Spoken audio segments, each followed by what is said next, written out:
See What I See, exclusive on Spotify. Download Anchor untuk bikin podcastmu gratis.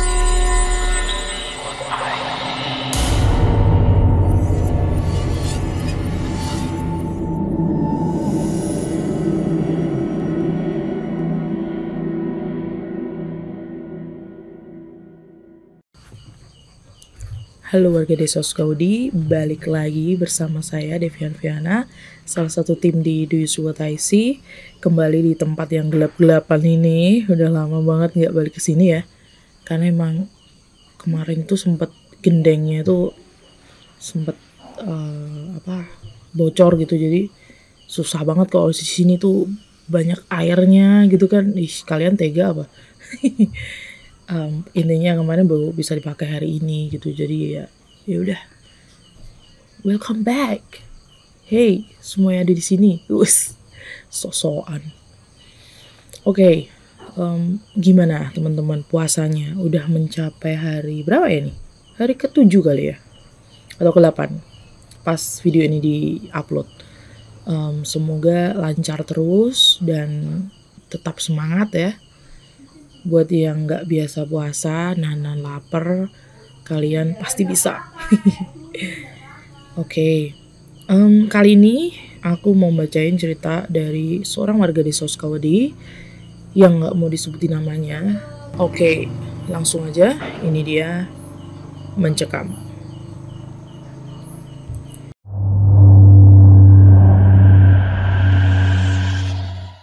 Kejadian ini saya alami ketika saya masih kelas 6 sekolah dasar. Waktu itu sekitar tahun 2002-an lah. Karena keluarga kami ini belum punya TV ya, jadi setiap malam nih biasanya saya dan ibu saya dan kakak itu pergi nonton ke rumah tetangga gitu. Buat numpang nonton TV gitu. Yang sebenarnya jaraknya itu cuma puluhan meter gitu dari rumah kami. Di tempat saya pada masa itu jarang sekali ada rumah yang punya TV. Mungkin itu udah kayak orang kaya gedongan gitu ya. Jadi jarang lah intinya yang punya TV pada masa itu. Dan kalau ada yang punya TV, rumah itu pastilah tidak hanya malam hari, rumah itu didatangi tetangga untuk tonton, dan pada hari Minggu pagi pun sampai siang pasti ada orang yang numpang.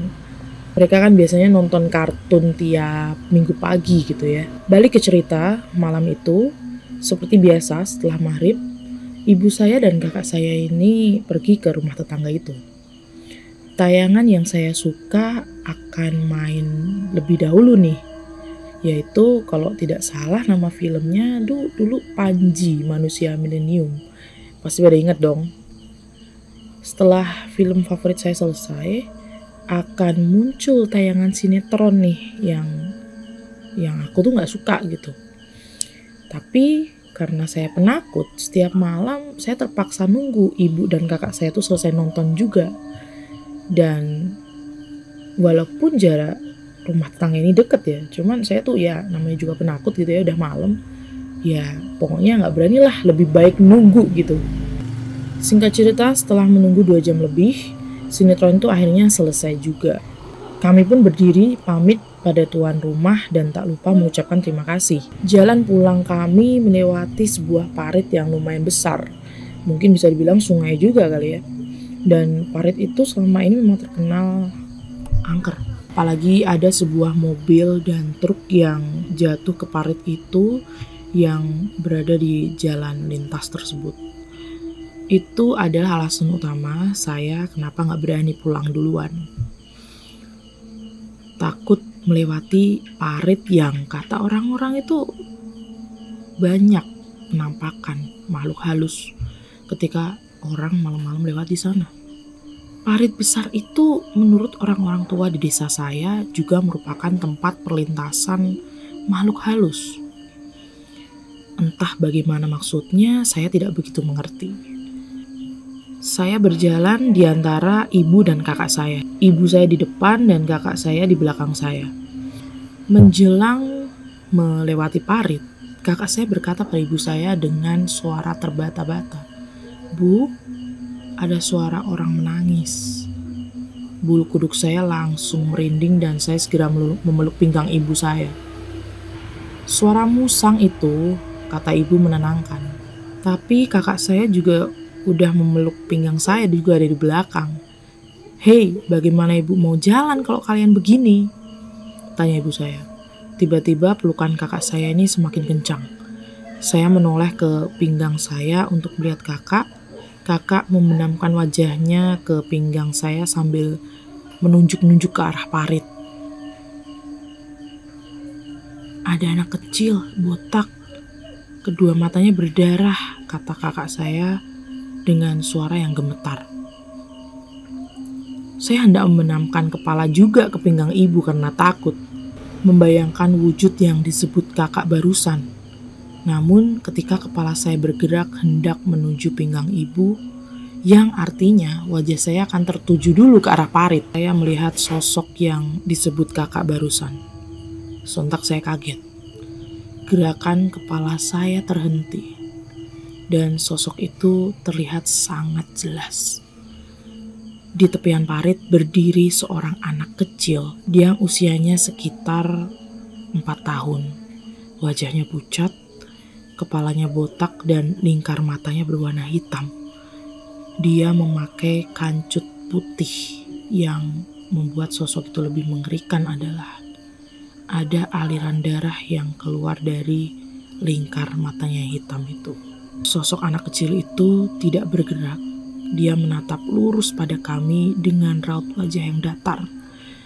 Tapi matanya terus saja mengalirkan darah. Saya pun mengencangkan pelukan saya di pinggang ibu. Lalu berkata dengan suara yang bergetar. Seperti kakak tadi. "Bu, ada anak kecil," kata saya. "Astagfirullah," seru ibu. Saya tidak melihat. Kok ada yang jalan ya?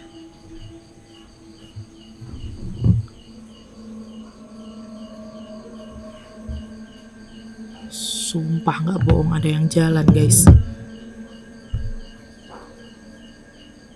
Merinding aku. Oke, lanjut ya. "Astagfirullah," seru ibu. Saya tidak melihat ekspresi ibu waktu itu karena saya sudah memejamkan mata. "Pergi, pergi," teriak ibu pada anak kecil tersebut. Lalu ibu membaca ayat kursi dan ayat-ayat suci lainnya. Ibu saya kemudian diam. Karena beliau diam, saya berpikir sosok itu sudah pergi. Maka saya melihat lagi ke arah sosok itu. Namun ketika menoleh dan membuka mata, saya langsung berteriak. Sosok itu kini membuka mulut seperti orang tertawa dan menggubik-gubikkan tangannya ke arah saya seperti mengajak saya untuk ikut bermain. Saya langsung menangis dan berteriak. Kakak saya pun agaknya melihat hal yang sama karena dia kemudian juga berteriak, "Pergi, pergi, jangan ganggu kami." Saya langsung menangis dan berteriak. Saya dan kakak saya sudah menangis. "Ayo kita jalan cepat agar dia tidak mengikuti kita," kata ibu dengan suara pelan dan menggerakkan kakinya untuk melangkah. Tapi saya dan kakak saya sudah sama-sama lemas lututnya, sehingga ajakan ibu tadi jadi sia-sia belaka. Ada lagi dong. Bener gak sih kalian? Sumpah. Ya sudahlah.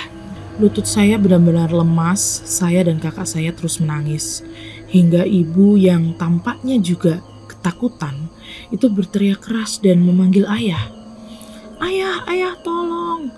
Tetangga yang rumahnya sering kami datangi untuk menonton TV, itu juga datang bersama suaminya. Setelah itu ayah datang. Mendengar kedatangan mereka, saya pun membuka mata. Mereka panik melihat kami bertiga ketakutan, apalagi melihat saya dan kakak saya menangis. "Ada apa, ada apa?" tanya mereka dengan nada yang cemas. "Ada binatang," kata ayah. Saya menunjuk ke sosok yang tadi berdiri. "Ada anak kecil ya, matanya berdarah," kataku. Ayah dan tetangga kami memeriksa dan menyenter di sekitaran parit, namun mereka tak menemukan apa-apa. Sosok itu udah hilang sepenuhnya.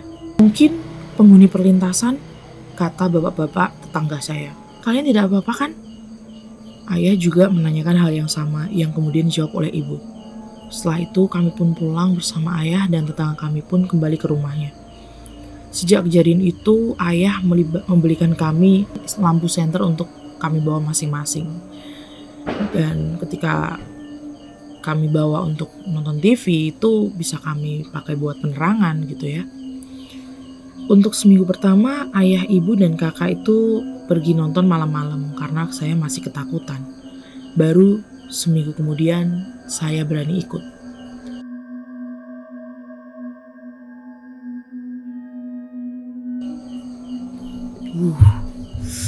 Ini serem sih. Aku tuh paling gak tahu kenapa ya, aku tuh paling serem, paling merasa takut gitu ya sama hantu anak kecil. Mana tadi ada suara langkah kaki tadi sana, ada denger nggak tadi kalian? Nanti aku coba ini ya, dengerin ini. Oke, terima kasih buat warga di Soskowdi yang selalu setia mendengarkan kami.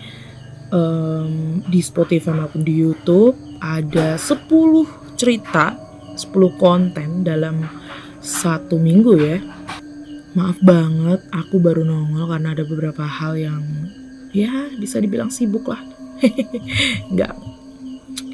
Oke, yang penting kita sudah kembali lagi di studio ini dengan lampu ala kadarnya yang aku memutuskan untuk tidak beli lampu yang terlalu heboh ya, karena kalau kayak gini aja tuh udah menantang gitu loh.